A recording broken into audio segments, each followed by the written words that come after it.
क्या मेरी अब कैसा है आवाज? और am I still frozen? Can you hear me? No. Yes, can you? अभी अभी ठीक है। Should I change the network or it looks good? No, it looks good, it's showing strong signal at your end. Okay.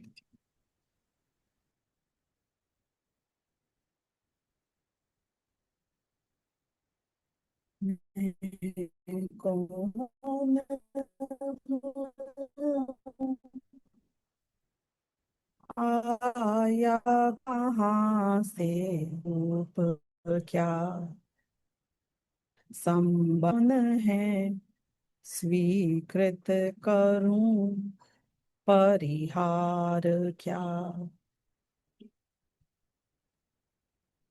नमः समय साराय स्वानुभूत्या चकासते, चित स्वभावाय भावाय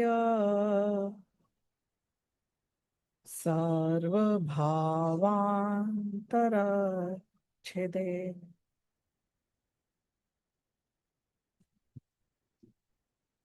समय सार परमागम के निर्जराधिकार की चर्चा चल रही है। आज हमें कलश 146 लेना है। 214 गाथाएं हमारी पूरी हो चुकी हैं। विषय है तो बड़ा exciting.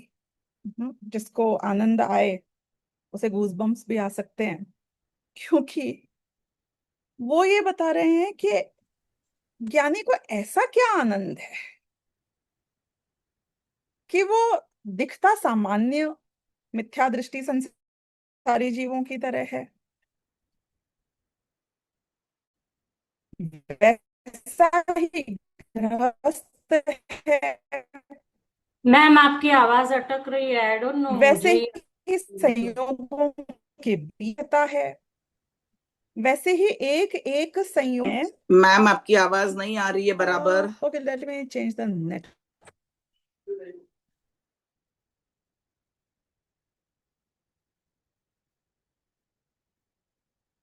Okay, I've changed the network. Just see. How is it now? It's Any? Fine. Okay. अगर अब भी कुछ इश्यू हो तो आप फिर हैंड रेस करना, फिर मैं जाके कुछ और जितना हो सकता है पॉसिबल कोशिश करूंगी। ओके। तो हम बात कर रहे हैं ज्ञानी की, और ज्ञानी के केस में भी हम ये समझने की कोशिश कर रहे हैं कि ऐसा क्या है कि वो जीवन तो जीता है एक सामान्य मिथ्या दृष्टि गृहस्थ की तरह, क्योंकि वैसे ही संयोगों के बीच रहता है, एक एक संयोग को इकट्ठा करने का पुरुषार्थ करता है, उसके भी हर्ष और विषाद होता है। मतलब in no way we can see any difference. In fact rather in certain cases ज्ञानी हमें ज्यादा लोभी या ज्यादा मानी भी नजर आ सकता है। तो मतलब समझ नहीं आई बात कि ये सारे प्रिविलेजेस ज्ञानियों के नाम पे दे दिए गए शास्त्रों में, और ज्ञानी भोग भी भोगे जा रहा है, उन्हीं संयोगों में जिए जा रहा है, मंद तीव्र कषाय किए जा रहा है, और ये कहते हैं कि नहीं, ज्ञानी तो अभी भी मोक्ष मार्गी है और इसके तो निर्जरा हो रही है। बात नहीं बैठी। आपको एक टेक्निकल इंसाइट, थोड़ा हम करणानी योग से थोड़ा हम डेप्थ में ऑल राउंड अंडरस्टैंडिंग के साथ लॉजिकली इस बात को समझेंगे। देखिए,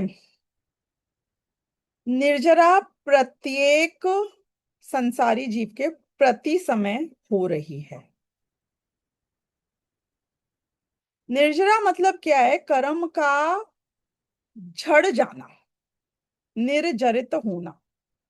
अब कोई कंपनी है, कंपनी में एक इनकम अकाउंट होता है, एक एक्सपेंस अकाउंट होता है, एक डेबिट होता है, एक क्रेडिट होता है। ऐसा नहीं होता है कि खाली एक्सपेंस एक्सपेंस हो, इनकम हो ही नहीं, वरना कंपनी कैसे टिकेगी? है, ऐसा नहीं होता है सिर्फ डेबिट डेबिट हो, क्रेडिट नहीं हो, क्रेडिट क्रेडिट हो, डेबिट नहीं हो। हमेशा बैलेंस शीट बनती है तो दोनों साइड्स होते हैं।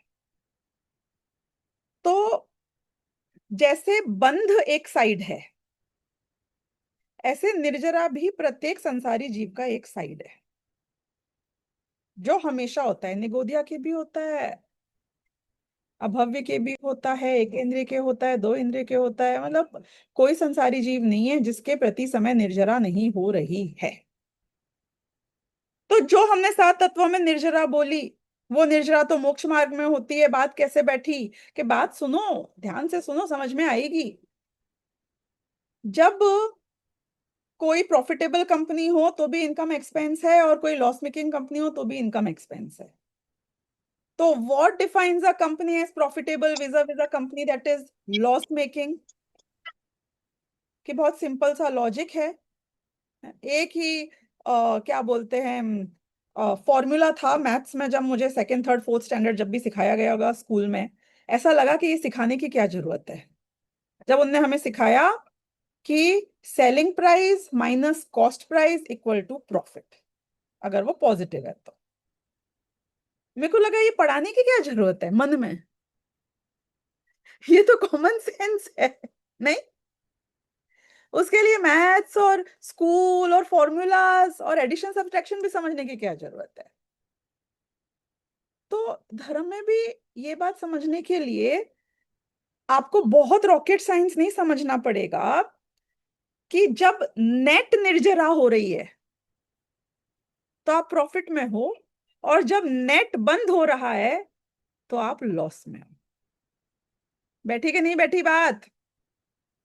समझो, मैं अंकों में बंध और निर्जरा की बात करूं, हर समय मैं बंध 100 का करता हूं और निर्जरा 1 की हो रही है, तो निर्जरा हो रही है कि बंद हो रहा है?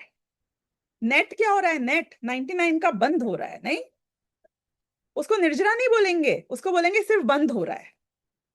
वास्तव में निर्जरा हो रही है, पर इट इज लेसर देन बंद, तो हम उसको निर्जरा नहीं कहते हैं। ऐसे ही जब आपकी निर्जरा बंध से ज्यादा होने लग जाती है तो उसको आप निर्जरा कहते हो। बात ख्याल आई? तो टेक्निकली एज अ प्रोसेस वो हमेशा हो रहा है। कैसे सिद्ध हुआ ये हम कैसे जान सकते हैं? आपने कुछ भी बोल दिया हमको मानना पड़ेगा, ये तो करणानी योग की बात है, ये तो केवल ज्ञान गम में है। कि नहीं, आपके भी दिमाग में 2 सेकंड में आ जाएगी। एक निगोदिया जीव है, एक निगोदिया जीव नहीं, सॉरी, एक शरीर में अनंत निगोदिया जीव है। उनका श्वासोच्छ्वास एक साथ होता है, उनका जन्म एक साथ होता है, उनका मरण एक साथ होता है। तो क्या सारे के सारे निगोदिया जीव अगले भव में निगोद में ही जाएंगे, या अगला भव सबका सेम ही होगा? ऐसी कोई गारंटी है? संयोग कर्म, कर्म का उदय एग्जैक्टली सेम होता है। नहीं, सच्ची में होता है। कर्म का उदय एग्जैक्टली सेम होता है। अगर नहीं हो तो फिर सेम शरीर में सेम चीजें कैसे हो सकती हैं? लेकिन कोई जीव उनमें से, या कुछ जीव उनमें से उदय तो आता है तीव्र, और उसमें जो नया परिणाम करते हैं वो करते हैं विशुद्ध। कंपैरेटिवली विशुद्ध को भी विशुद्ध बोलते हैं। आपको याद आएगा जब मैंने एक बार वो धबला का उदाहरण दिया था कि नारकियों के भी 7वें नरक में फिर सम्यक दर्शन होता है, उसके पहले जब 5 लब्धियां होती होंगी तो विशुद्धि लब्धि कैसे होती है? वहां तो तीव्र कषाय चलती है। तो वो बोले कंपैरेटिवली विशुद्धि को भी विशुद्धि कहा जाता है। वो उतनी विशुद्धि नहीं होती है जितनी देव गति के जीव की, या भोग भूमि या मनुष्य गति के जीव की हो। So comparative less is also good in certain situations, not in your situation. हाँ, फिर उसके लिए आपको उतने वाला कंपैरेटिव चाहिए तो 7वें नरक जाना पड़ेगा। उतने में भी आप चाहो कि मेरा भी काम सलट जाए तो फिर आप प्लीज निदान वहां का करना। तो कमिंग बैक टू, जब निगोदिया जीव के परिणामों में विशुद्धि होती है तो उसके कर्मों की निर्जरा होती है, यानी कि जितना इंटेंसिटी के साथ कर्म उदय में आया उतनी इंटेंसिटी के साथ इक्विवेलेंट उसे सस्टेन करने लायक नहीं बंध रहा है, कम बंध रहा है। नेट निर्जरा नहीं हुई है मोक्ष मार्ग वाली, लेकिन कंपैरेटिव भी जो कम हो गया उसकी वजह से वो जीव निगोद से बाहर निकलता है। आपको क्या लगता है आप मनुष्य गति में कैसे आए हो? आपने कुछ किया नहीं बाय डिजाइन, सोच समझ के, क्योंकि जितने भी जीव असंगी पंचेंद्रिय से यहां तक आते हैं वो ऐसे ही नहीं आ जाते हैं। I think the live streaming is not on. Okay, दिखा नहीं रहा है लाइव स्ट्रीमिंग। ओके, तो मैं अपलोड बाद में कर दूंगी अभी। ये समहाउ वो जो मैंने नेटवर्क चेंज किया, good, thank you. I quickly go live, right. Normally तो ये अपने आप पिकअप कर लेता है, आज नहीं किया इसने। अब दिखा रहा है? हाँ। Okay, some people who must have joined online, क्योंकि करीब 80 या 100 लोग तो लाइव भी ज्वाइन करते हैं यूट्यूब पे। ओके, हाँ, तो हम बात कर रहे हैं कि वो जो निगोदिया जीव निकल के त्रस पर्याय में आया है, या हम मनुष्य गति तक आ गए हैं, तो ये मनुष्य गति पे हम कितनी निर्जरा करके आए होंगे आपको इसका अंदाजा नहीं है। असंगी के तो मन नहीं है, सोच विचार नहीं है, प्लानिंग नहीं है। निगोदिया की थी क्या कोई? इल्ली की होती है, बटरफ्लाई की होती है, चींटियों की होती है, मॉस्किटो की कोई स्ट्रेटेजी, प्लानिंग, सोच समझ के ये करूं वो करूं कुछ होता है? कुछ नहीं होता है इन लोग, किसी के कुछ नहीं होता है। हमारे भी ऐसे कुछ नहीं था। फिर भी समझो अपनी पर्याय की योग्यता के साथ वहां से लेकर एक एक कदम पर और संगी पंचेंद्रिय होने पर भी समझो मेरे जैसे कर्म का उदय आया उसमें मेरे परिणाम फिर भी स्थिर रहे।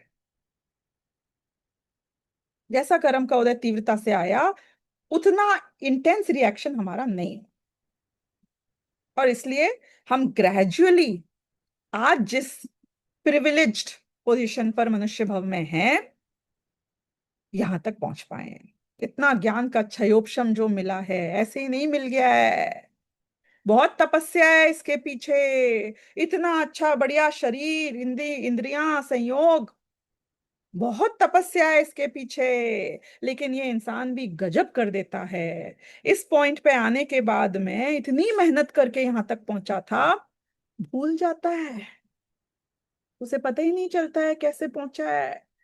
ज्ञानी गुरु समझाएं, भगवान केवल ज्ञानी की वाणी में आए, ये उस बात को तवज्जो नहीं देता है। और वापस इसके इतने पुण्य के उदय के बीच में भी जो थोड़ी सी प्रतिकूलता आती है, वो प्रतिकूलता होती है इतनी सी, ये उसमें कषाय करता है इतनी, तभी तो फिर ऊर्ध्व गति से अधोगति जा पाएगा ना भाई। पंच परावर्तन कैसे पूरे होते हैं, चार गतियों का भ्रमण कैसे पूरा होता है, नीचे से ऊपर जाना भी और फिर ऊपर से नीचे आना भी। अब दूसरा गजब का एस्पेक्ट बताऊं, ये पहला टेक्निकल एस्पेक्ट है ना निर्जरा का जो हमने समझा, निर्जरा अधिकार है ना, समझ में आनी चाहिए ये बातें भी। अब दूसरा टेक्निकल एस्पेक्ट, जो उपादान और निमित्त ये रिश्ता होता है, ये दो प्रकार का होता है। एक द्रव्यार्थिक नय से होता है और एक पर्यायार्थिक नय से होता है। टेक्निकल कहा था मैंने, थोड़ा टेक्निकल है पर आनंद बहुत आएगा, समझ में आ गई बात तो।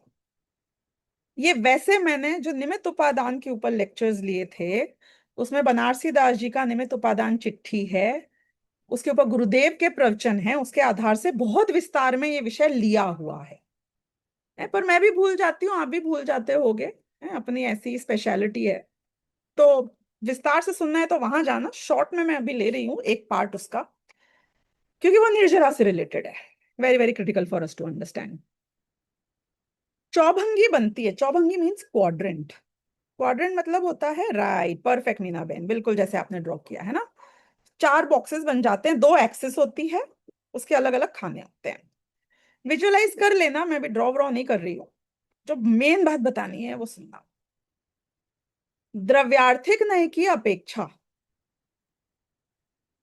गुण भेद की कल्पना करके निमित्त उपादान घटाया जाता है। पर्यायार्थिक न्याय की अपेक्षा तो संयोग के अनुसार भिन्न द्रव्यों के बीच में निमित्त उपादान घटाया जाता है, which is the maximum use निमित्त उपादान।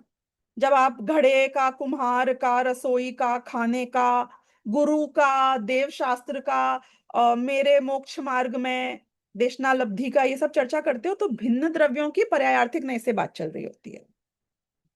अभी जो मैं ये निमित्त उपादान बता रही हूँ वो द्रव्यार्थिक न्याय की अपेक्षा है, यानी कि एक ही द्रव्य में जब गुण भेद की कल्पना करते हो, क्योंकि गुण भेद है, अन्य रूप है, भिन्न रूप नहीं है, पर है ना, उसमें निमित्त नैमित्त कैसे बैठता है मैं उस अपेक्षा बता रही हूँ।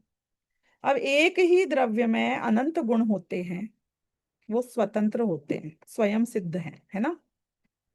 और एक गुण का परिणमन स्वयं के अनुरूप जो होता है वो है उसका उपादान, और एक गुण में जो दूसरे गुण का परिणमन से कुछ फर्क पड़ता है वो है निमित्त।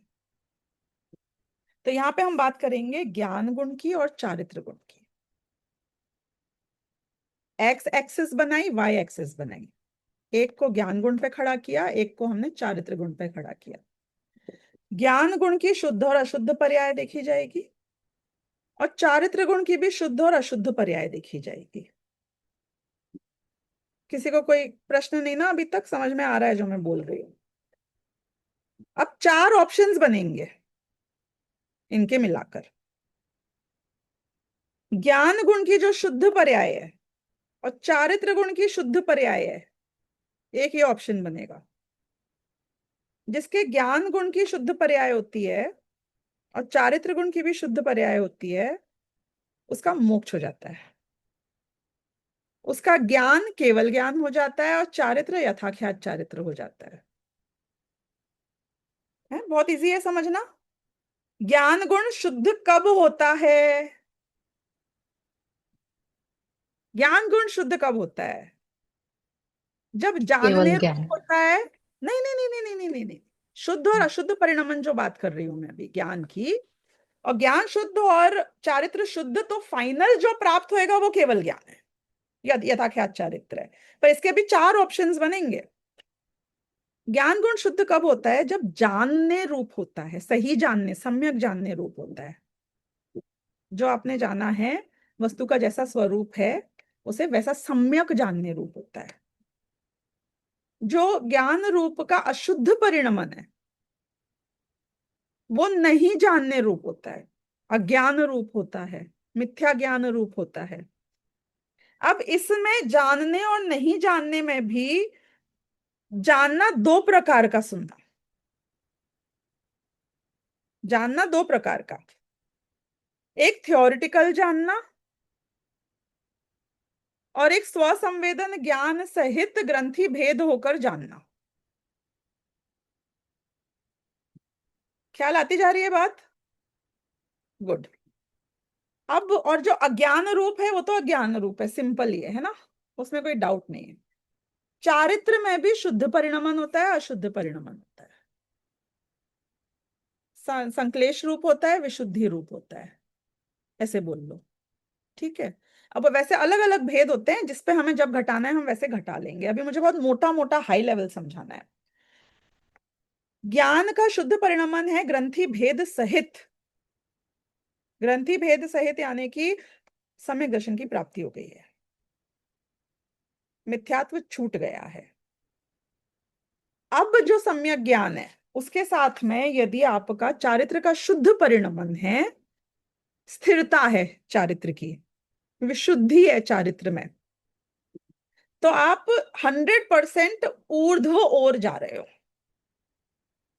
जब भी चारित्र विशुद्ध होएगा समझना ऊर्ध्व गति है, जब भी चारित्र संक्लेश होएगा समझना अधोगति है। जब भी बोल रही हूं ना तो उसका मतलब जब भी होता है, चाहे ज्ञानी का हो चाहे अज्ञानी का हो। Do you get what I am saying? चाहे अज्ञानी का चारित्र हो, शुद्ध हो, तो भी ऊर्ध्व गति है, चाहे ज्ञानी का चारित्र हो, शुद्ध हो, तो भी ऊर्ध्व गति है। अगर ज्ञानी का चारित्र है तो वो ऊर्ध्व गति मोक्ष तक जाती है, और यदि अज्ञानी, अज्ञानी मतलब शुद्ध परिणाम तो है ज्ञान का, थ्योरेटिकल तो राइट है, लेकिन ग्रंथि भेद नहीं हुआ है, और फिर ऊर्ध्व गति होती है तो होगी, चारित्र से ऊर्ध्व गति होगी, ये बात हमेशा याद रखना आप। लेकिन वो ऊर्ध्व गति देव गति तक ही जाएगी, उसके आगे नहीं जाएगी। जब ज्ञान का ग्रंथि भेद है और चारित्र के साथ ऊर्ध्व गति होगी तो मोक्ष भी जाएगी, और मोक्ष नहीं जा पाई तो भी स्वर्ग में उत्कृष्टतम स्वर्गों तक जाएगी, अनुत्तर तक, सर्वार सिद्धि आदि तक। लेकिन जब ग्रंथि भेद रूप शुद्ध ज्ञान नहीं है, उपचार रूप शुद्ध ज्ञान है, शास्त्रानुसार राइट ज्ञान है। व्हाट इज ग्रंथि भेद रूप? ग्रंथि बोलते हैं मिथ्यात्व को, मिथ्यात्व की गांठ। ग्रंथि भेद हो गया यानी मिथ्यात्व छूट गया। ओके। अब जिसका मिथ्यात्व नहीं छूटा है but theoretically you are right, शास्त्र के अनुसार आप बात तो मानते हो, वही करते हो, उसी की श्रद्धा करते हो, और आपका चारित्र शुद्ध है, जैसे द्रव्यलिंगी मुनि का होता है जो 9वें ग्रह तक जाते हैं, पर उनका अपर लिमिट कैप हो गया, अब वो उसके ऊपर तो नहीं जा पाएंगे, he stopped at that point. ऊर्ध्व गति तो हमेशा होगी चारित्र से, ये याद रख। अगर शुद्ध चारित्र हुआ, कोई भी संयम धारण करे, अब सुनना, एक ग्रहित मिथ्या दृष्टि, शुभ परिणाम पूर्वक, मंद कषाय पूर्वक चारित्र धारण करे, उसको भी ऊर्ध्व गति होगी। एक कोई भी, नाम लेना अवॉइड करना चाह रही हूं, कोई भी मान्यता वाला है ना, कोई भी व्यक्ति किसी भी प्रकार का, कुछ भी मान्यता वाला, मतलब जिनके नाम आप कल्पना में भी सोचते होगे ना, ये सब तो नरक ही जाएंगे, ये सब तो नरक ही जाएंगे, उनके भी अगर संयम है, चारित्र है, तो ऊर्ध्व गति जाएंगे, इतना याद रखना। कम ऊर्ध्व जाएंगे, ज्यादा ऊर्ध्व जाएंगे, वो अलग बात है, पर चारित्र हमेशा ऊपर लेके जाएगा अगर शुद्ध है तो। अब सेकंड पार्ट पे आते हैं। ज्ञान शुद्ध था, चारित्र शुद्ध था। सेकंड पार्ट में आपको इजी बनाने के लिए दोनों को अशुद्ध कर देती हूँ, दोनों शुद्ध और दोनों अशुद्ध, इजी हो जाएगा ना, फिर दूसरे पे जाएंगे। ज्ञान भी अशुद्ध है यानी एक तो अज्ञान रूप है, ऊपर से चारित्र भी अशुद्ध है यानी कि महापापी, महा असंयमी, तीव्र कषाई, खूब हिंसा, झूठ, चोरी, परिग्रह, खूब मिथ्यात्व के साथ में फुल ऑन पाप में लगा हुआ है। तो ये तो 100% अधोगति वाली रेसिपी है, बहुत ऊपर आ गया है, अभी इसका टाइम पक गया है नरक निगोद का। तो ये तो 100% रेसिपी फॉर फुल डिजास्टर है। अब सुनना, बाकी दो आने से पहले, हम में से जो लोग ग्रंथि भेद कर लें वो तो वारे न्यारे, ग्रंथि भेद ना कर पाए, थ्योरेटिकल राइट जानकर भी संयम पूर्वक चल रहे हो तो भी चलो, अभी शॉर्ट टर्म फ्यूचर तो है, क्या पता हो जाए कल्याण कहीं ना कहीं, लॉन्ग टर्म फ्यूचर में देखी जाएगी, depends on what you do in the next, मतलब शॉर्ट टर्म आपका सेफ गार्ड हो गया। लेकिन ना सही ज्ञान के ठिकाने हैं,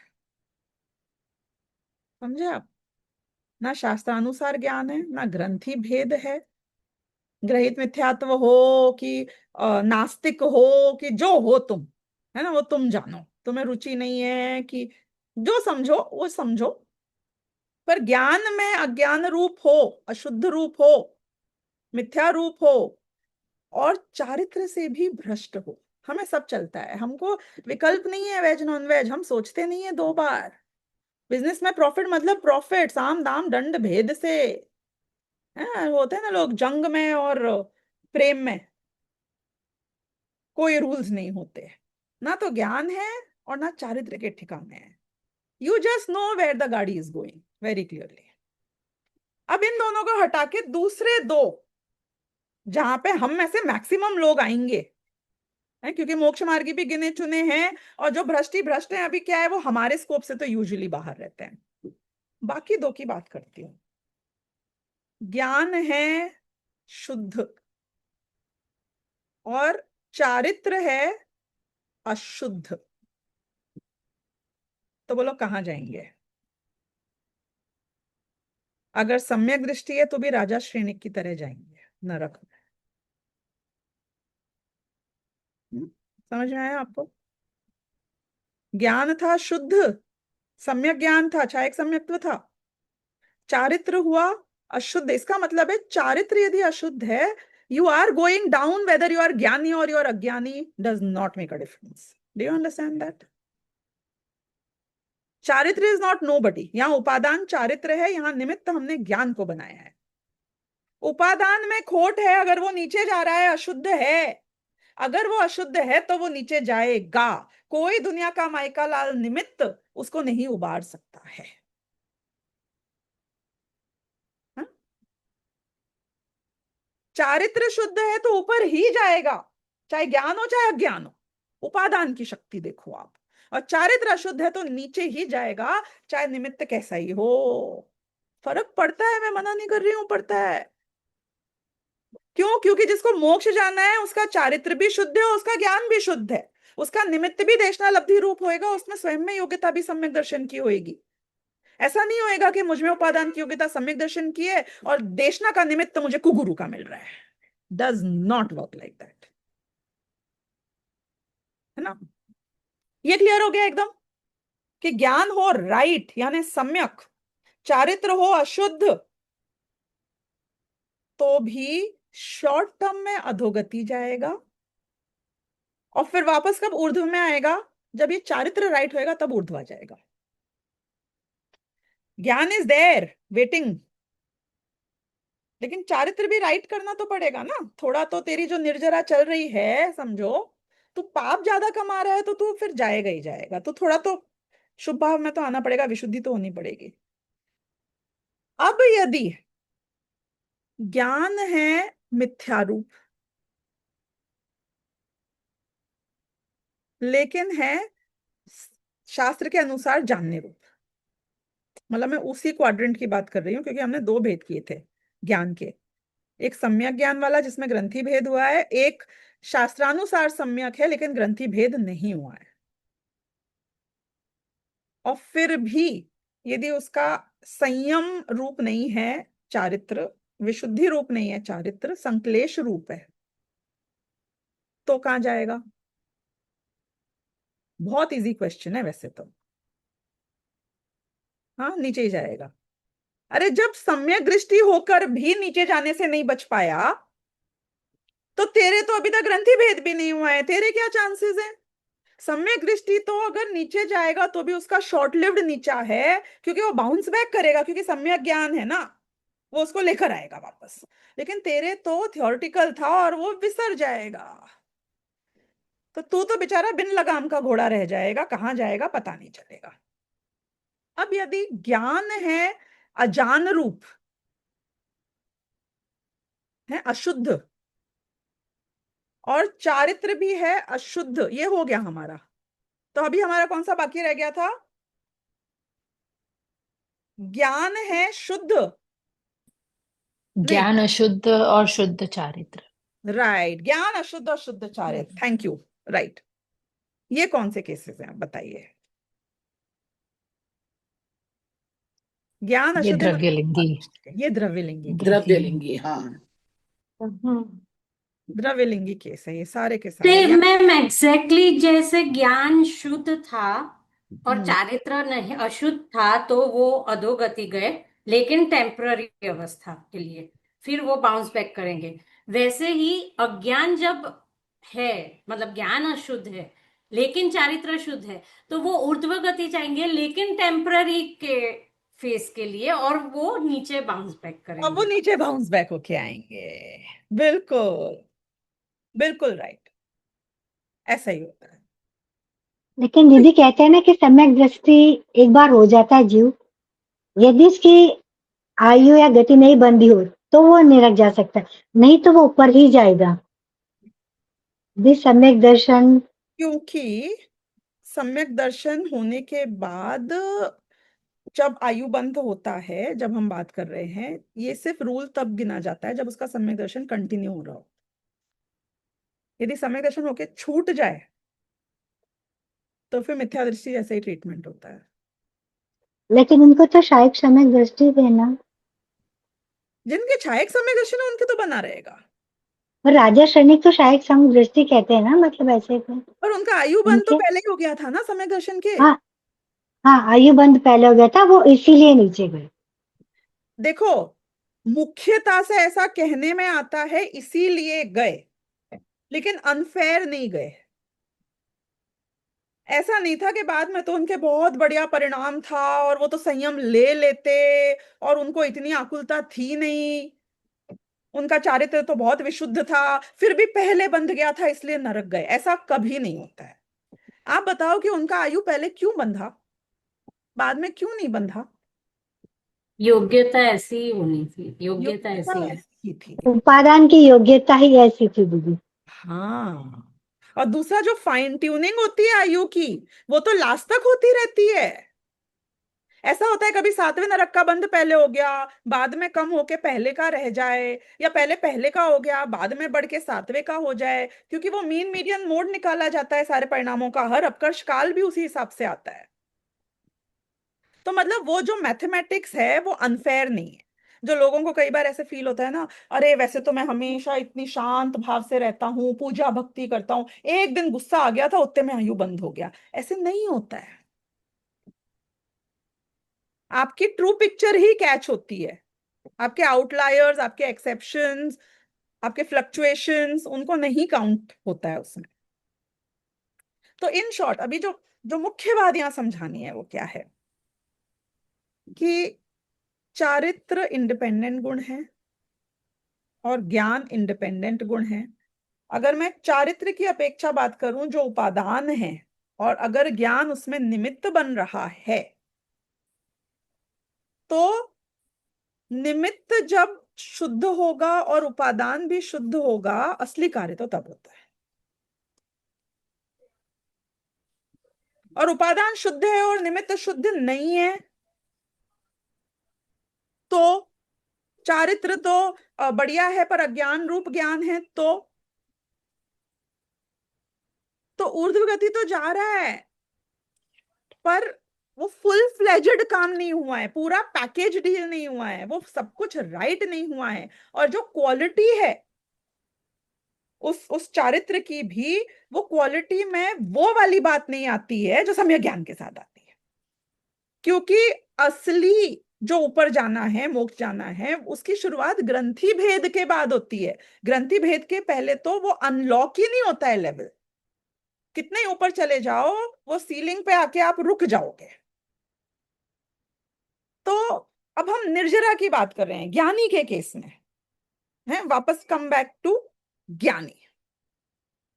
तो ज्ञानी के ऐसा क्या है कि वो कोई लाइफ जिए, कितने ही संयोगों के बीच में रहे, कितने ही राग द्वेष करे, लेकिन फिर भी ये तो हमेशा निकट भव्य बन के रह जाता है।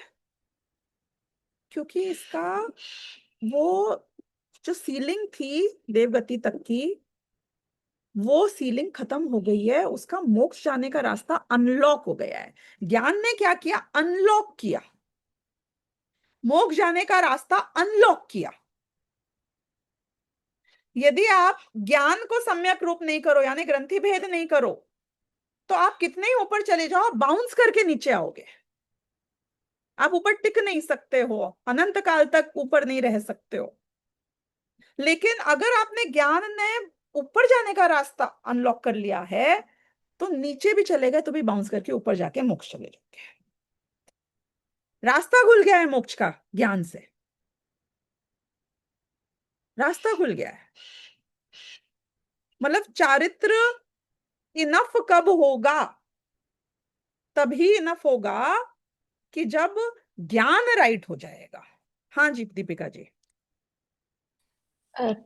To questions. तो क्या इवन ऑप्शन में ज्ञान पहली बार सम्यक दर्शन हो और फिर मिथ्यात्व हो जाए तो भी क्या वो रास्ता खुल गया है, कि is it only when it is either शयोप शमिक और शाइक?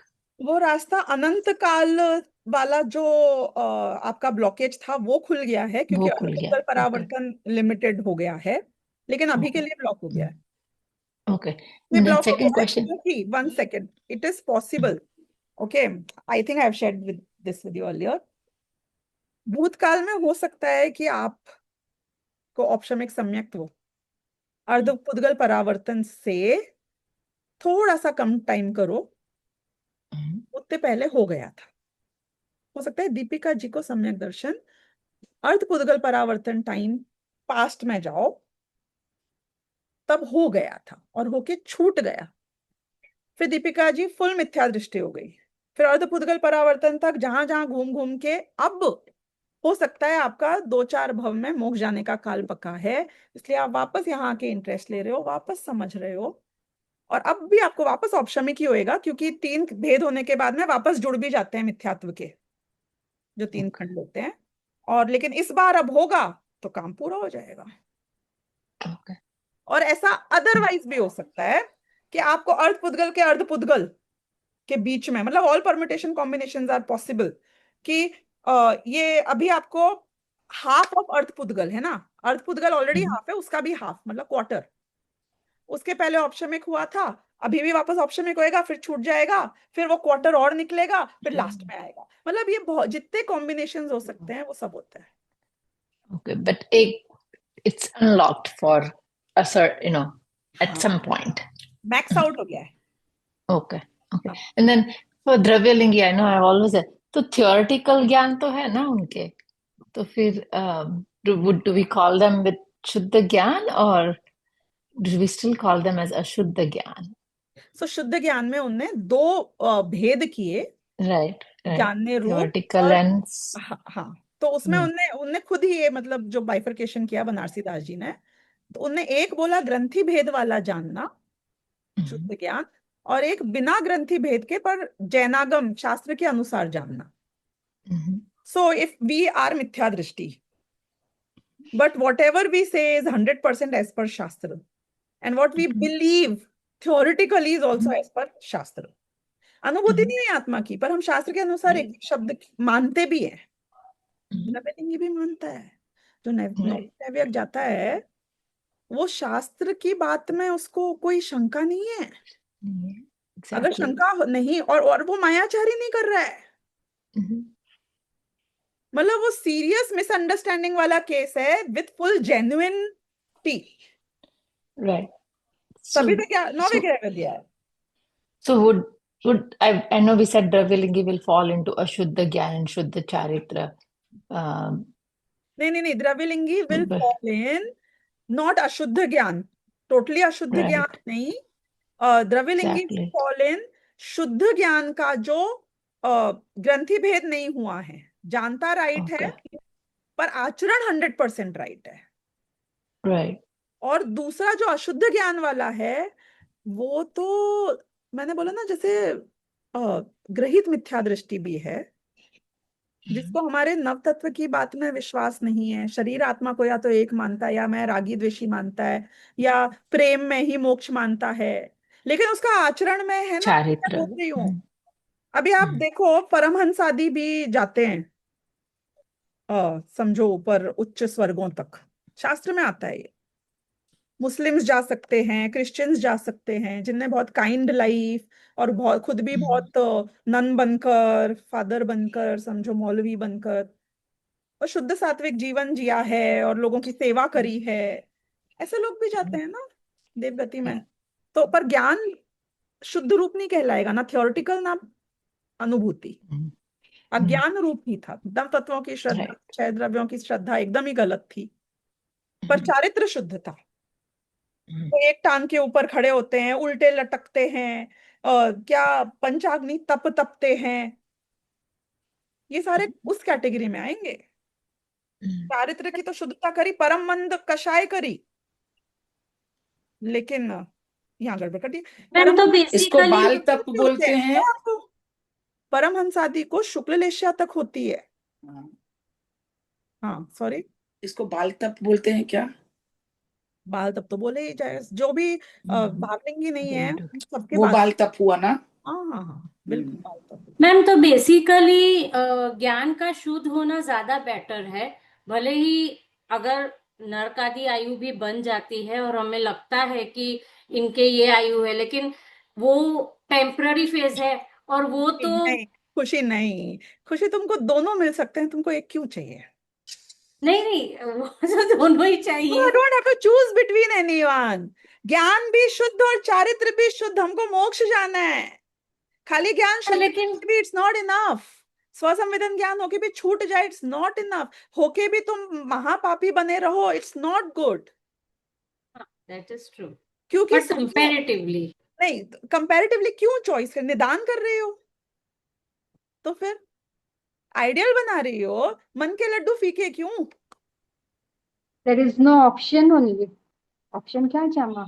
ज्ञान राइट कर लिया लेकिन चारित्र नहीं हुआ, मोक्ष नहीं होएगा। 3 काल में मोक्ष नहीं होएगा। दूसरी बात देखो, एक होता है लॉन्ग टर्म बेनिफिट, एक होता है शॉर्ट टर्म बेनिफिट।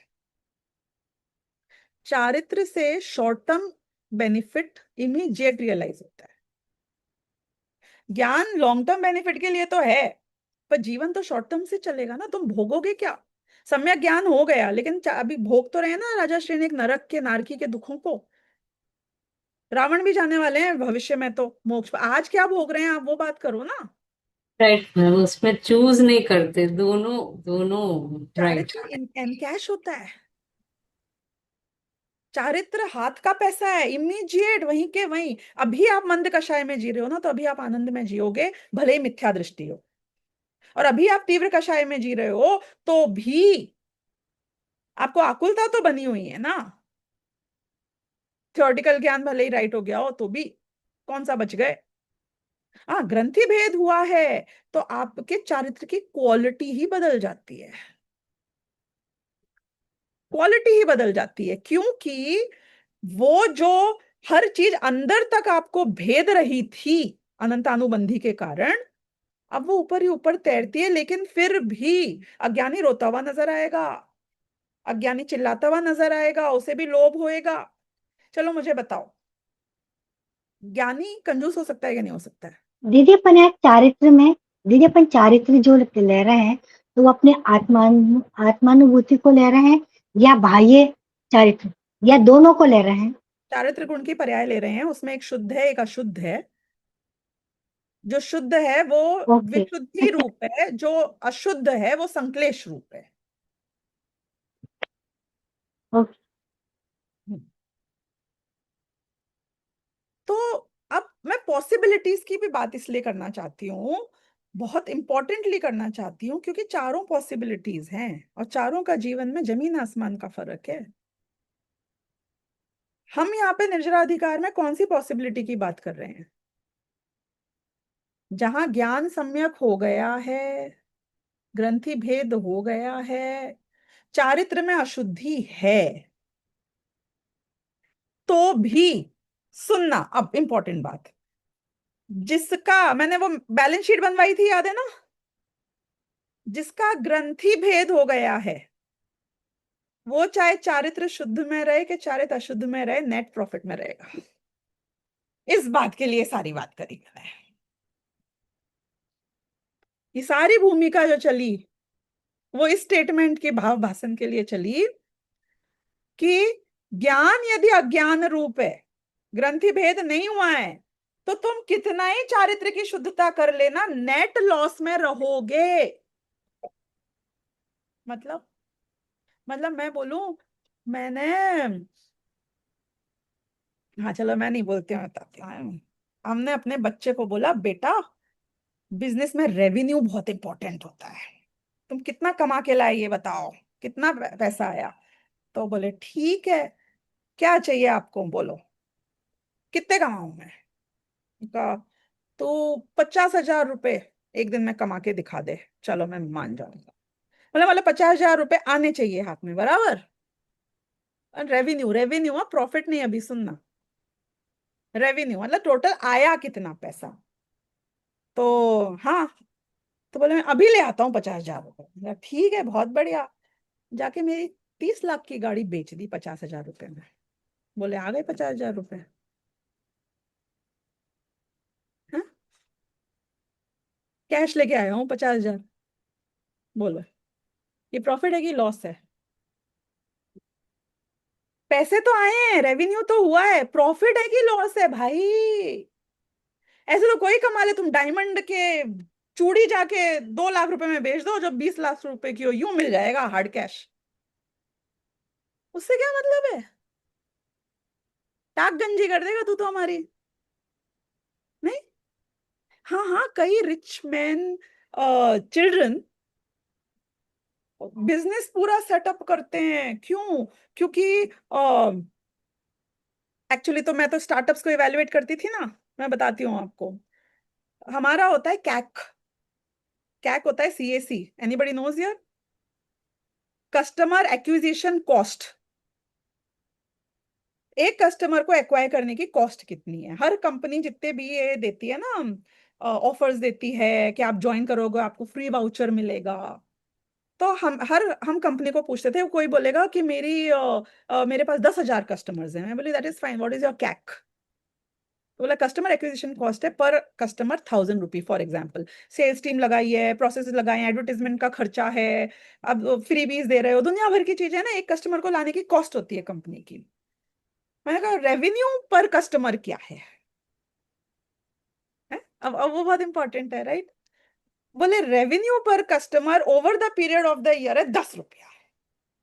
बोला इस कंपनी में पैसे लगाने चाहिए मुझको। तू 1,000 रुपए इस कस्टमर को लाके खर्च कर दिए।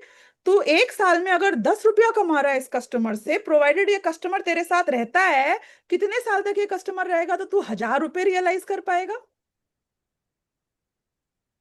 तू बोलता है कि कस्टमर 10 रुपए अगर साल के कर रहा है तो उसके एक्वायर करने की कॉस्ट मैक्सिमम 10 रुपए भी है, तो मुझे समझ में आती है। क्यों?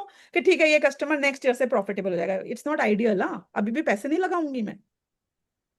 वो बोलेगा मैं 80 पैसे में लाया, एक महीने में कॉस्ट रिकवर हो जाएगी, फर्स्ट बिजनेस में कॉस्ट रिकवर हो जाएगी। हाँ, अभी मुझे कंपनी थोड़ी अच्छी लग रही है। इट्स नॉट कि ऐसा करती है कंपनियां। अभी जिसको इन्वेस्टमेंट रेस करने जाना है और घाघ नहीं है इवेलुएट करने वाला, वो कैसे बात करेगा जाके दुनिया में? मेरे पास 50,000 कस्टमर्स हैं। कैसे मिल गए तुमको? अरे जियो ने किया था ना, वो डीप पॉकेट वाले लोग, उनकी अलग बात होती है। फ्री सिम बांट दिए सारी दुनिया को, जाके बोलो आप। लोगों के पास एक एक सिम थे, दूसरी भी खरीद लिए लोगों ने। कोई बात नहीं, फ्री में मिल रहा है, डाल लो। अरे डीप पॉकेट वाले आदमी अलग होता है। वो बोलता है मैं 2 साल बंद करूंगा, मैं अगले 5 साल में सब वापस खींच लूंगा। गरीब आदमी ऐसा करेगा? तू इन्वेस्टर के पैसे ले लेकर फ्री में बांटने चला जाएगा, तो कस्टमर एक्विजिशन का क्या करूं मैं? हैं? वोट खरीद रहा है एक एक जन को जा जाके। 5,000-5,000 रुपए खर्च कर दो एक एक आदमी के ऊपर, ऐसे ही बन जाएगा तुम पे कस्टमर। आप मेरे साइन अप करोगे, एक रजिस्टर करना है एक वेबसाइट के ऊपर, मैं आपको 1,000 रुपए देती हूँ, बोलो। आप साइन अप करोगे, कल एग्जिट कर दोगे। बिजनेस देना कंपलसरी नहीं है। तो ये सब तरीके होते हैं। ये आपको बहुत सारे एप्स वाले बोलेंगे फर्स्ट ज्वाइन करते ही 500 रुपी वर्थ वाउचर फ्री, ये वो। क्योंकि वो देख रहा है मेरी अभी 1,000 रुपए कॉस्ट आ रही है, ये 500 में ही काम हो रहा है, और मैं इससे कमा लूंगा 500 रुपए अगले एक महीने में या 4 महीने में। कॉन्सेप्ट है। अब आप बोलो आपको यदि मोक्ष आना है तो नेट प्रॉफिट होना चाहिए। कॉस्ट क्या आ रही है वो वो भी देखनी पड़ेगी ना। तुमने कितना पाप करके उतना पुण्य कमाया है? कोई एक आदमी बोलता है मैं रॉबिन हुड हूँ। रॉबिन हुड पता है कैसे बोलते हैं? क्या करता था? What was robin hood famous for? अमीरों से लेके गरीबों अमीरों को से, बांटता हाँ। था। हाँ अमीरों को लूटता था। लूटता लुटेरा था। था, बेसिकली डाकू था, वो डकैत था। और वो बोला था क्या? I am good, why? Because मैंने अमीरों से लूटा है और मैं गरीबों को जाके दे। सारा दिया कि थोड़ा दिया मुझे नहीं पता, I am not talking about that. मुझे एक बात बताओ, मैं सारी दुनिया की गर्दनें काट कर, जेबें काट कर, और फिर दो भिखारियों को 2 बार भोजन करा दूं, तो मैं नेट प्रॉफिट में हूं कि नेट लॉस? लॉस। लॉस है। कितनी क्लैरिटी है। तो यहां पर भी जब आप, अब बहुत ध्यान से सुनना इस सेंटेंस को, ग्रंथि भेद होने के बाद संसारी जीव नेट प्रॉफिट में आता है। यानी उसकी वो निर्जरा होती है जो निर्जरा से उसको असली फायदा होगा। ग्रंथि भेद होने से पहले जो निर्जरा हो रही है, निगोदिया के भी हो रही है, तुम्हारे हो चुकी है, पर फिर भी तुम नेट लॉस में हो। कि मैं देवगति जाता हूं तो भी, हाँ, नवे ग्रह जाते हो तो भी नेट लॉस में हो। अब समझ पा रहे हो? क्योंकि अनंतानुबंधी के सामने, जब अनंतानुबंधी बंधना रुक जाएगा, उसके सामने और कौन है जो इतना बड़ा हो सकता है, बताओ मुझे। You understand the logic? अनंतानुबंधी कट गया ग्रंथि भेद से, उसके पहले अनंतानुबंधी इंटैक्ट था, फिर तुम कितना ही पुण्य कर लो, अनंतानुबंधी तो इंटैक्ट ही है। हाँ? वो तो पुचकारने वाली बात हो गई बकरे को, जिसको तुम क्या हलाल बोलते हैं, नहीं क्या बोलते हैं, काटने ले जा रहे हो। बाकी का जो ये है पुण्य, ये पुचकारना है before you are going back to निगोद। क्योंकि हर पुण्य पाप का कारण बनता है। प्रवचन सार की गाथा याद आ गई होगी आपको, 70 to 75 के बीच में। हर पुण्य संसार का जो बिना सम्यक ज्ञान के होगा, वो पाप का ही कारण है। लेकिन हाँ, सोने पे सुहागा है जब पुण्य हो और सम्यक ज्ञान के साथ हो। आए है, अब तो हमारे वारे नहीं आ रहे, हम निकल जाएंगे। अब हमारे दोनों हाथों में लड्डू है, ज्ञान भी राइट है, चारित्र भी शुद्ध है। अब तो मतलब रोजी पिक्चर है, यहां से लेकर कुछ भी गड़बड़ नहीं हो सकती है। तो क्रिटिकल फैक्टर क्या हुआ? इतना क्वाड्रेंट, इतने ऑप्शंस, इतनी सारी चीजें, आप तो बता दो अभी क्या करना है। अभी मैं उपवास कर रहा हूं, वो करूं कि नहीं करूं? कि तेरे को ऊर्ध्व गति नहीं जाना है तो मत कर। क्यों? क्योंकि चारित्र तो ऊर्ध्व गति ही लेके जाता है। वो तो प्रॉफिटेबल ही है, वो तो फायदा ही करा रहा है, भले कम कराए कि ज्यादा कराए, मतलब इट इज इनकम, कुछ आ रहा है। भले ही लॉस मेकिंग कंपनी है, पर आता हुआ तो अच्छा ही है ना, बेटर देन नॉट आता हुआ। लेकिन तुझे अब उपवास में अटकना है कि तुझे ज्ञान पे भी फोकस करना है? क्योंकि गेम चेंजर यहां पर ज्ञान है। वापस बोल रही हूं, गेम चेंजर कौन है?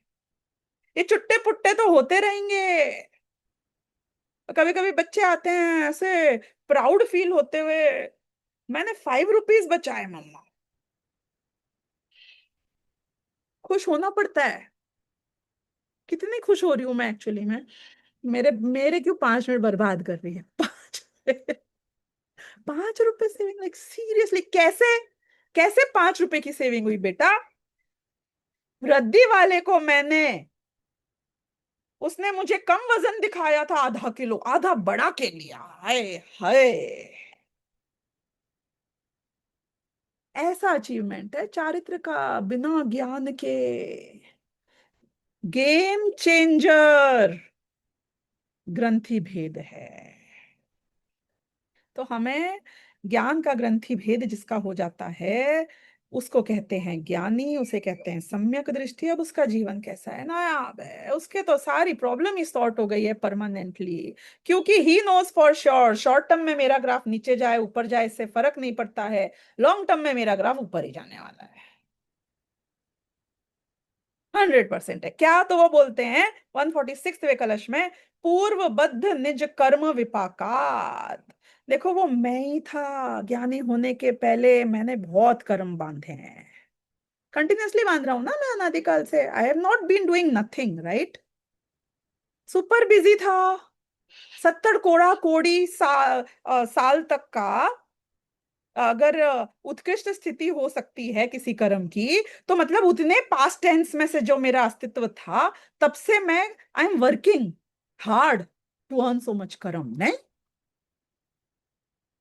ये 70,000 कोड़ा कोड़ी साल तक कैसे मैं ये सारे अभी तक के, मतलब हमारे स्टॉक में जो कर्म हैं वो इतने पुराने भी हैं, वो परमाणु पुद्गल के जो कर्मण शरीर रूप से हैं, वो इतने पुराने भी हैं, वो भी उदय में आ रहे हैं। तो पूर्वबद्ध निज कर्म मैंने ही कमाए हैं, खैरात में नहीं दी किसी ने मुझको, डोनेशन नहीं है, हार्ड अर्न्ड कर्म है हमारा, मतलब समझ रहे हो आप? तो ये जो है वो फल तो देगा। तू तो अभी जाके ज्ञानी हुआ है, अभी ऐसा हो सकता है कि नहीं एक आदमी जाए 10 गुंडों को 10 थप्पड़ लगाए और घर आए, आत्मा के ध्यान में बैठे, अब उसे सम्यक दर्शन हो गया। अब वो गुंडे आए पिटाई करने के लिए, करेंगे ही ना, तू कुत्ते के पूंछ पे पांव रख के आया है। तो क्या गुंडे अब तेरी पिटाई करेंगे? और तू तो बोले मैं तो अब ज्ञानी हो गया हूं। हाँ, पर तूने तूने जो गुंडों को कल थप्पड़ मारा था वो आज फल आएगा कि नहीं आएगा? मैंने बनाया नहीं है ये। आपको क्या लगता है गजकुमार मुनि के सिर पे सिकड़ी क्यों रखी गई?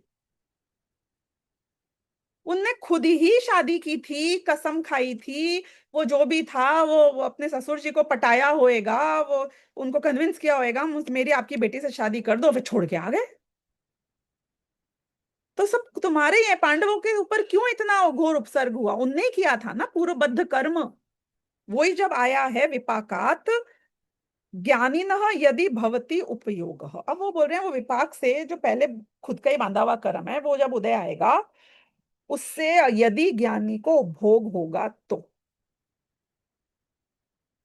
होगा, उपभोग भी होगा।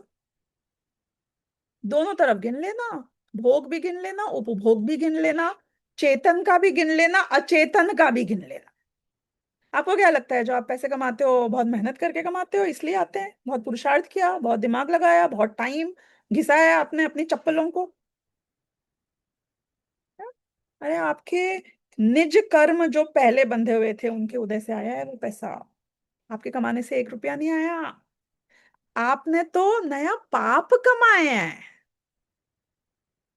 आपने वो पैसा नहीं कमाया जो आया है। वो पैसा तो आपके कर्म का उदय था, पहले के पुण्य का फल था। तो जो आपको लग रहा था मैं अभी कर रहा हूं ये पैसा कमाने के लिए, वो आप नया पाप कमा रहे हो। उससे ये जो आया हुआ पैसा है ना ये चला जाएगा। कुछ मतलब समझ में आया? हमें लगता है हम पैसा कमाने की मेहनत कर रहे हैं, तो ये पैसा गंवाने की मेहनत कर रहा है। अब सोच कितना पाप करके, कितना झूठ बोल के, कितनी चोरी करके, कितनी मायाचारी करके तुझे लगता है कि तुझे ये पैसा कमाना है। क्योंकि उतनी ही जल्दी जाएगा और उतनी बुरी तरीके से जाएगा जितने पाप कर करके ला रहा है। अपने कॉन्सेप्ट अभी बहुत भ्रमित हैं, उसे ही अज्ञानी कहते हैं। तो ज्ञानी का क्या इनने विशेष बात बताई कि ज्ञानी को पता है कि उसका आज जो कुछ भी है वो सब उसके पहले के बांधे हुए कर्मों के उदय से है, और उसके कदाचित, अभी हम उस ज्ञानी की बात कर रहे हैं जिसके उपभोग होता है। यानी कि he is engaged in the संयोग, which means he is engaged in the संयोगी भाव। बिजी है वो संयोगों में, संयोगी भाव हो रहे हैं उसके। इसका मतलब ये हुआ तत् भवतु। ये क्या लैंग्वेज बोल रहे हैं आचार्य? अमृतचंद्राचार्य जैसे आचार्य क्या बोलते हैं? तो होने दो, late it B, so be it. क्या है? वो बोल रहे हैं ज्ञानी के पहले बांधे हुए कर्म का उदय आता है और उसमें उसका उपयोग बिजी होता है, वो उसका उपभोग करता है, तो होने दो, so be it, let it be, it's okay. हो तो हो, एकदम ये टोन है। ज्ञानी शादी करता है तो करे, ज्ञानी वैकेशन लेता है तो ले, ज्ञानी पैसा कमाता है तो कमाए, ज्ञानी 6 खंड का राज्य करता है तो करे, ज्ञानी को गुस्सा आया 2 थप्पड़ लगा दे तो लगा दे, सो बी इट। ऐसा हो तो हो, ये टोन है यहाँ पे। क्यों? क्योंकि वो कहते हैं फिर भी अथ च राग वियोगात, परंतु क्योंकि उसके राग का वियोग है। ज्ञानी है ना, सम्यक दर्शन हो गया है उसको। वो जो उसको संयोगी भाव हो रहा है, वो जो राग हो रहा है, उस राग में राग का वियोग है। उस अटैचमेंट में वो अटैच नहीं है। थप्पड़ लगा रहा है पर दिल से नहीं लगा रहा है, उसकी मान्यता नहीं है इस बारे में सही हो रहा है, कमा रहा है, खा रहा है, पर उसकी श्रद्धा का सपोर्ट नहीं है, वो उसको सही मान के नहीं कर रहा है। अगली गाथा में आएगा वियोग बुद्धि से कर रहा है। नूनम एति न परिग्रह भावम, इसलिए परिग्रह है पर परिग्रह का भाव नहीं है, परिग्रह भाव को प्राप्त नहीं करता। अभिप्राय में वो उसका ओनर नहीं बना है अभी भी। समय आज का हो गया है, बाकी की चर्चा कल करूंगी। और भी कुछ कुछ बातें हैं, आज तो भूमिका में निकल गया मेरा। ठीक है, 5 मिनट अपने स्टार्टिंग में नेटवर्क की वजह से भी वेस्ट हुए थे। जय जिनेन्द्र दीदी। हाँ, जय जिनेन्द्र। नहीं, मैं कह रही थी मतलब अभी जो अपन खा रहे हैं वो सब बासी ही खा रहे हैं। ताजा तो कुछ है ही नहीं हमारे पास। नहीं, आपका जो राग का परिणाम है वो तो ताजा ताजा है हर समय का। उसी से तो बंधन हो रहा है। जो पुण्य है वो तो बासी है ना। बंधन उससे नहीं हो रहा है, बंधन ग्रंथि भेद नहीं हुआ है उससे हो रहा है, यही तो पहुंच रहे हैं हम। संयोग से बंधन नहीं है, संयोगी भाव से बंधन नहीं है, संयोगी भाव का स्वामित्व करने के कारण बंधन। गेम हम्म, चेंजर ग्रंथि भेद है। आवाज आ रही। चेंजर सम्यक ज्ञान है। उसके बाद ये सब होता है तो खुद आचार्य अमृतचंद्र देव बोल रहे हैं हो तो हो। हम उसे गिनते नहीं है, काउंट नहीं करते, उसे कुछ फर्क नहीं पड़ता है। बोलो आप। एक आदमी के लॉन्ड्री की दुकान थी। उसका बच्चा खेलने गया तो उसके कपड़े पे थोड़ी धूल आ गई। तो कंप्लेन की उससे लोगों ने आकर, और आपके बच्चे ने अपने कपड़े को गंदा कर लिया है, उस पे धूल आ गई है। क्या बोलेगा? धूल ऐसे झाड़ते हैं ना तो झड़ जाती है। जितना गंदा होता हो तो हो, और हो भी गया तो ये पूरी लॉन्ड्री की दुकान है मेरी भाई साहब। है? पैसे थोड़ी दूंगा खुद की लॉन्ड्री की दुकान में अपने बच्चे के कपड़े धोने के। हो तो हो, हमें फर्क नहीं पड़ता, हमें दाग नहीं लगते, धूल से हमें कोई फर्क नहीं पड़ता। अब ये एटीट्यूड देखो, एटीट्यूड बता रही हूं मैं यहाँ पे। हो तो हो, मतलब सो बी इट। 4,000 शादी कर ली आपके चक्रवर्ती ने, छाया समय दृष्टि था, कोई तकलीफ ही नहीं है हमको। हो तो हो। क्यों? अरे मोक्ष जाएगा ये इसी भव से। क्या तुम गिन रहे हो इसके संयोगी भाव को? संयोगी भाव से उसको उसको पाप नहीं लगता। ये गजब देखो, ये ग्रंथि भेद का, ये सम्यक ज्ञान का गजब देखो। मतलब पूरा संसार जिसको सबसे ज्यादा वेटेज देनी है उसी को ये समझो वेस्ट किए जा रहा है। एक आदमी ने बिजनेस किया, सारी दुनिया में वो कोशिश करता रहता है कोई मेरा आइडिया कॉपी ना कर ले, कोई मेरा आइडिया नहीं, कॉपी ना कर ले, कितनों को बचाएगा। उसको समझाया हमने, स्टार्टअप्स आते हैं ना, कि तू इतना बढ़िया सोल्यूशन लाया है बेटा, तो पहले पेटेंट करवा।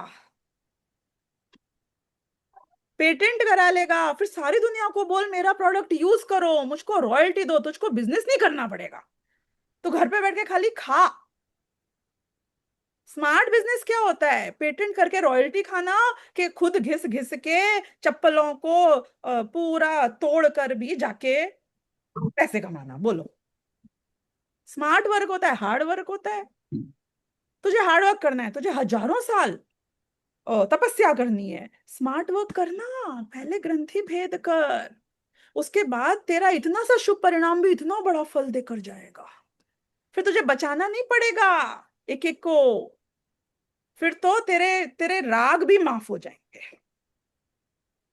बोले पेटेंट करा लिया मैंने अपने प्रोडक्ट का, अब मैं खुल्लम खुल्ला लोगों को दिखाऊंगा, छुपाऊंगा नहीं, ये प्रोडक्ट है और आप भी यूज करो और मुझे रॉयल्टी दो। चोर बन बन के घूम रहे हो, किसी को पता नहीं चल जाए, फर्स्ट मूवर एडवांटेज है। मुझे किसी को पता चल गया तो मेरा प्रोडक्ट कॉपी कर लेगा, वो जाके मुझसे ज्यादा प्रमोशन कर देगा, वो पहले जाके बेच देगा। अरे तू पेटेंट करना, मतलब असली काम क्या होता है वो बाद में कर लूंगा, अभी मेरे पास बहुत काम है। तू मूर्ख है, तू मूर्ख है। तेरे से पहले वो सामने वाला पेटेंट कर लेगा, तू बाद में पेटेंट करने लायक नहीं बचेगा। तू तू धोखेबाज कहलाएगा अपने ही प्रोडक्ट को मार्केट में ले जाता हुआ। मतलब प्रायोरिटाइजेशन कितना इंपॉर्टेंट होता है लाइफ में। जो इंपॉर्टेंट चीज है उसको पहले ऊपर रखना पड़ता है, उसे पहले करना पड़ता है।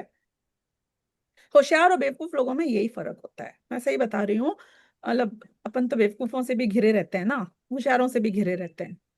तो मैं बता रही हूँ, सबसे बड़ा एस्पेक्ट दोनों में जो डिफरेंस का होता है, बेवकूफ हमेशा गलत प्रायोरिटाइज करता है, मूड व्यक्ति हमेशा गलत प्रायोरिटाइज करता है, इसलिए वो मूड है, इसलिए वो फेलियर है। और होशियार हमेशा राइट प्रायोरिटाइज करता है। किस चीज को पहले करना है वो पहले करता है, अनइम्पॉर्टेंट चीजें कितनी ही अर्जेंट क्यों ना हो उसे बाद में करता है, इसलिए वो आगे निकल जाता है। अब ये identification of what is that right thing, ये मेन चीज है। ऐसा पेड़ काटना हो, पत्थर काटना हो, हर चीज में एक उसकी नस होती है, एक डायरेक्शन होता है। उस पॉइंट पे आपने थोड़ा सा भी जोर डाला ना तो वो पत्थर खुल के दो ऐसे पार्टों में निकल जाता है बहुत इजीली। और गलत जगह पे इतनी जोर जोर से करते रहोगे, मेहनत तो बहुत लगेगी, फिर भी या तो टूटेगा नहीं, और टूटेगा तो बहुत उसको वेस्ट करके पूरा क्रम्बल करके खराब कर देगा उस पत्थर को। तो होशियार आदमी टाइम किस पे खर्च करता है कि तोड़ने में तो ताकत चाहिए, हम तो ताकत लगा के मेहनत कर रहे हैं। पहले थोड़ा सा स्ट्रेटेजाइज करके आइडेंटिफाई करो ना, उसे स्मार्ट बोलते हैं। टाइम नहीं है मेरे पास, अरे टाइम नहीं है तो भी पहले यही काम करो। मनुष्य भाव बहुत कम है, संयम से आपने अच्छा बता दिया, ऊर्ध्वगति हो जाएगी। पहले तो मैं संयम कर लूं, दिख रहा है साफ साफ होता हो, बाकी का बाद में करूंगा। अरे वो ही संयम तुम्हारा अनंत गुना फलेगा। मना थोड़ी कर रहे हैं संयम से मत रहो, ज्ञान की कीमत पे संयम नहीं हो सकता है, मतलब समझ लो आप। ज्ञान के साथ जितना करना है करो, क्योंकि संयम के बिना भी मोक्ष नहीं होएगा कह रहे हैं ना हम तो। पर ज्ञान को छोड़कर, ज्ञान की कीमत पर, एट द एक्सपेंस ऑफ ज्ञान, ज्ञान को भूल कर, उसके लिए समय नहीं है वो तुम्हें, और उस पर पुरुषार्थ नहीं करना है उतना, मेरे को समझ में नहीं आता है, जो भी किसी का लॉजिक है, तुम ज्ञान को गौण मत करो। ये पर मैं जो के आपने कहा, अधिकार और समय सार में ज्ञान की पावर दिखाई गई है। आपको दिख नहीं रहा है कि आचार्य देव ने कितना प्रायोरिटाइज किया है सम्यक ज्ञान को। शुरू से लेके अंत तक ज्ञान से ही मोक्ष है, ज्ञान ही आत्मा है, ज्ञान से तू जो भोग भोगेगा तो भी होता रहे, सो बी इट, हो तो हो, फर्क नहीं पड़ता है। ज्ञान को कितना वजन दिया है। तो जो आचार्य समझा रहे हैं, we should be on the same page with him. हाँ बोलिए खुशी। मैम मतलब वो ग्रंथि भेद में भी जो आपने लास्ट एग्जांपल दिया था ना कि कमाने के भाव से हम कितने पाप कमा रहे हैं, जबकि हमें जो भी धन मिल रहा है, जो भी संयोग, वो तो पूर्व पुण्य के उदय से मिल रहे हैं। मतलब अभी तो ग्रंथि ही बहुत सूक्ष्मता से उल्टी पड़ी है। मतलब हम जितना समझ रहे हैं कि हम समझ रहे हैं, उतना पर्याप्त नहीं है शायद। हर एक चीज में हमारी ग्रंथि बहुत ही डीप में जाना पड़ेगा कि बहुत उल्टी पड़ी है।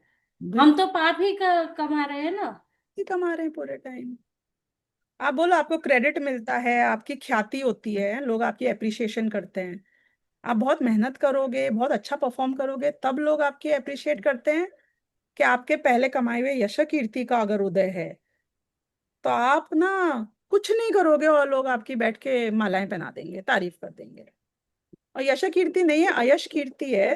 तो तुम कितने ही 2 मूड के 100 मूड के हो जाना, दिन रात एक कर देना, लोग फिर भी बुराई करेंगे तुम्हारी। हाँ, तुम्हारी हर अच्छी चीज को बुरे रूप में देखेंगे। तो अभी अगर मैं प्रसिद्धि के लिए बहुत मेहनत कर रही हूँ तो वो तो पाप ही कमा रही हूँ, और भी ज्यादा। नहीं हूँ, बिल्कुल मैं यही बोल रही हूँ। पांचों इंद्रियों के विषय भोग देख लो, चारों कषाय देख लो। अच्छा एक बात बताओ, आपको गुस्सा आता है और आप सामने वाले का बुरा करना चाहते हो, सामने वाले का आपने बुरा करना चाहा और सामने वाले का बुरा हो गया।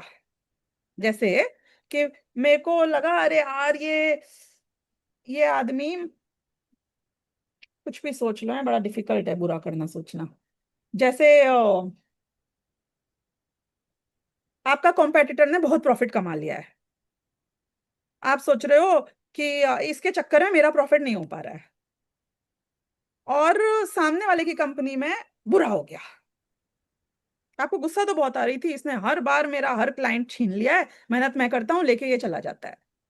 अब फिर आपने फाइनली डिसाइड, सोचते रहे, गुस्सा करते रहे, लेकिन फिर आपको पता चला अरे उसके तो पर्सनल जो भी इशू आ गया है, और अब उसका पूरा फोकस चेंज हो गया है।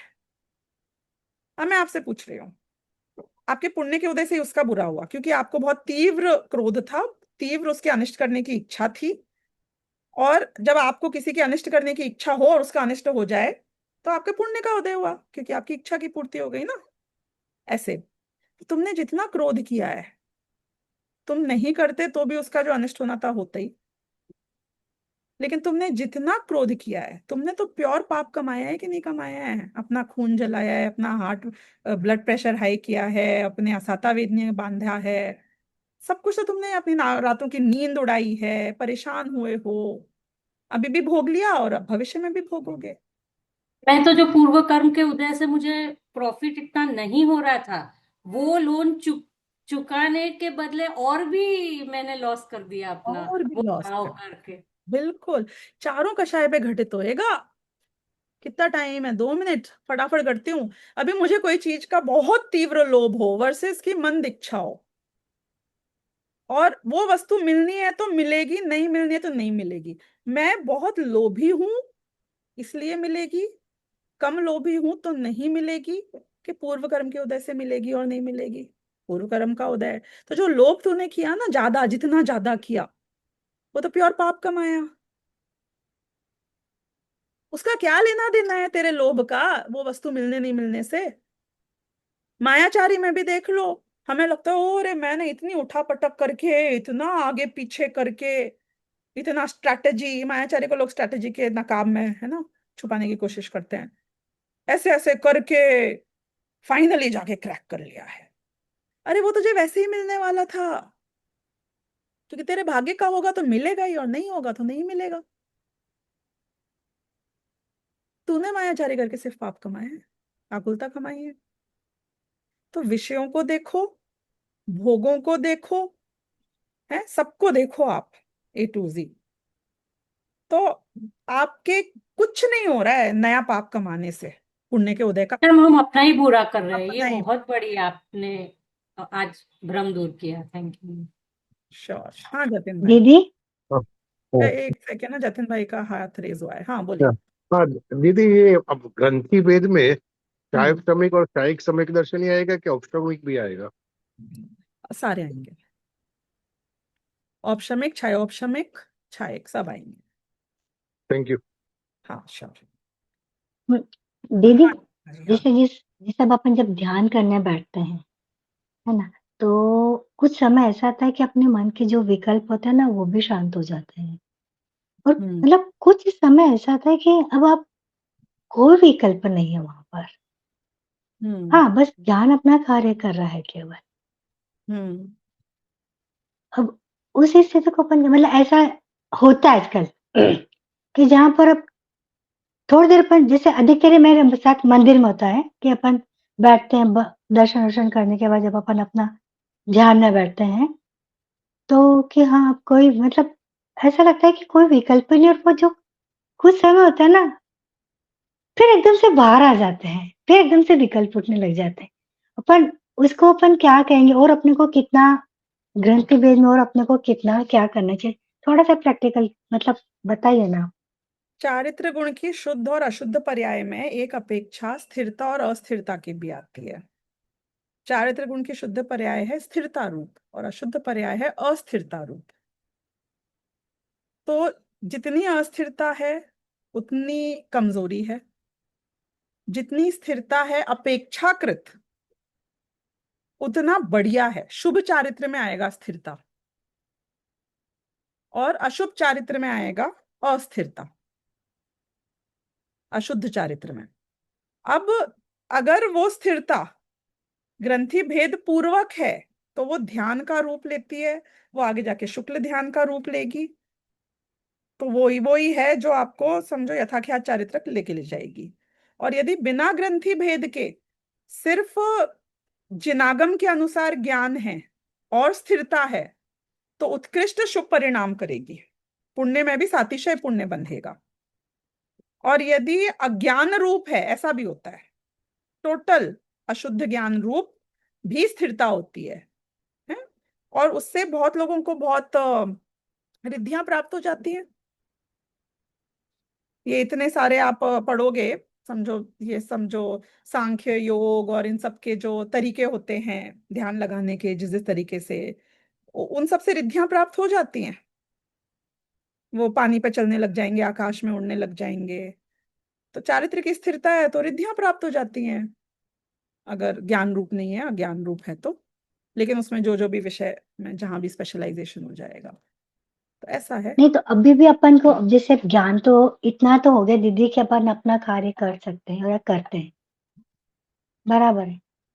तो अब अपन को इसमें ग्रंथि भेद में और कितना अपने को मतलब भिन्न करना है या क्या ग्रंथि करना भेद है? में पहले कॉन्सेप्ट की क्लैरिटी होना बहुत जरूरी है। जब तक आपका ज्ञान, समझो, जो अध्यात्म में आत्मा के स्वरूप की चर्चा है उससे 100% अलाइन नहीं करता है, हर अपेक्षा से, हर अपेक्षा से सारी बातें पूरी की पूरी हमारे ज्ञान में रेजोनेट नहीं करती हैं, तब तक समझो परिणाम मग्न होने की स्टेज नहीं आती है।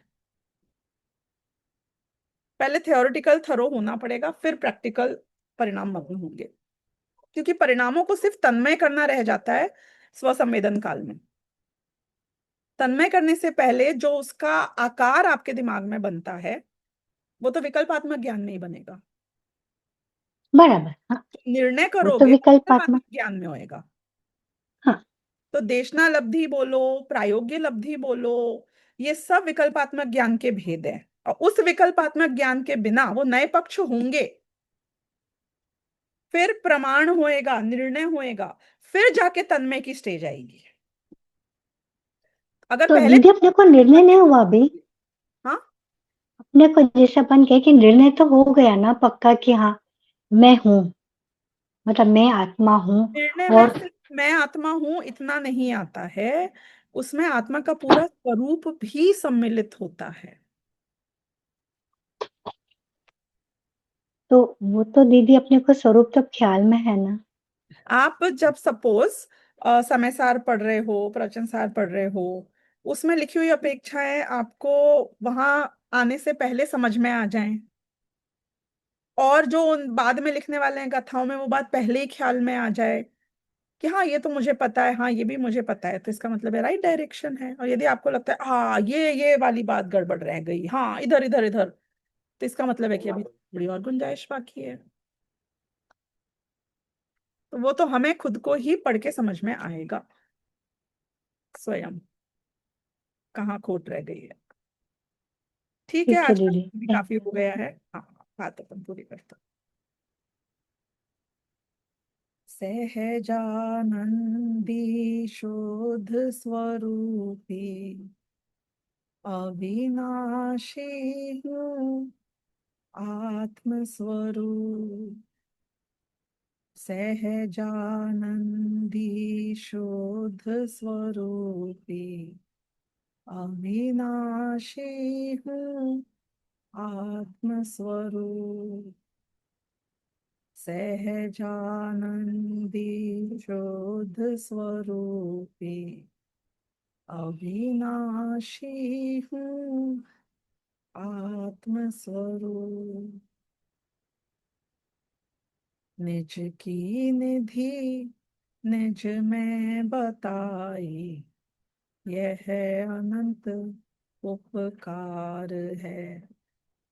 इसके लिए जिन वाणियों को वंदना शत बार है, वंदना शत बार है। नौ।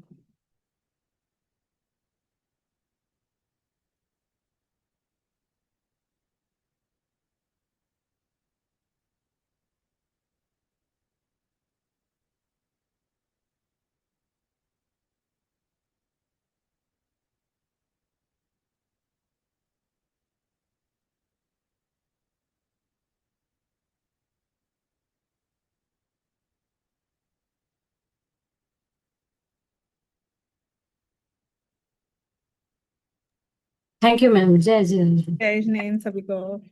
जय जिनेन्द्र। जय जय जिनेन्द्र। जिनेन्द्र दीदी। जय जिनेन्द्र। जय जिनेन्द्र। जय जय जिनेन्द्र। जिनेन्द्र।